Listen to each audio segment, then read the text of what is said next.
if your phone number is banned from Telegram, in this tutorial I want to teach you how to fix that problem, okay, so that you will start using your number on Telegram again. Okay, make sure that you share this video. This is Ngotu Network. Now first of all, go to your phone settings, okay, and or do updates on your Telegram. Okay, go to Play Store and do updates.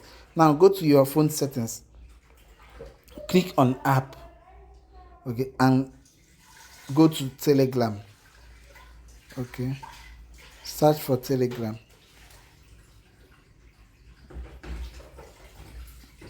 Now this is my Telegram. Click on Telegram.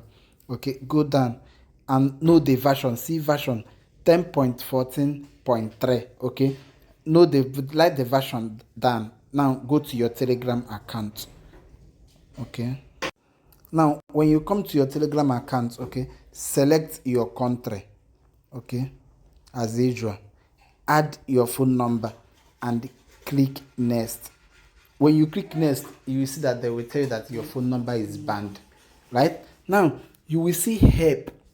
Immediately the next notification pop up that your Telegram number is banned from Telegram. You will see help on it.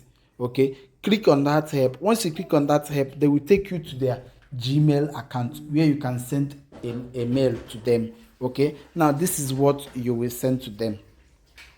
Okay, now please write this thing down.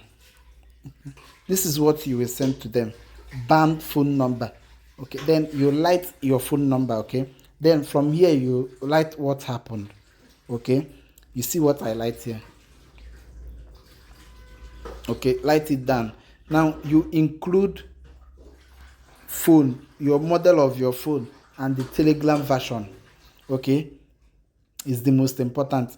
Your phone number, your phone model, and the Telegram version. Okay, then you do all this light up.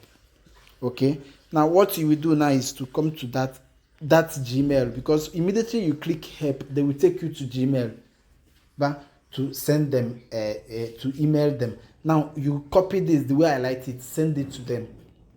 Okay, once you send it to them, they will review your account and know if you are using that account. What the reason why they banned Robot banned you, because Robot is the one doing that, to know if you are using it for fraud or something. Okay, after reviewing the account, the phone number, they will bring your account back. Okay, so this is how to do this, and don't forget to share this video. Thank you.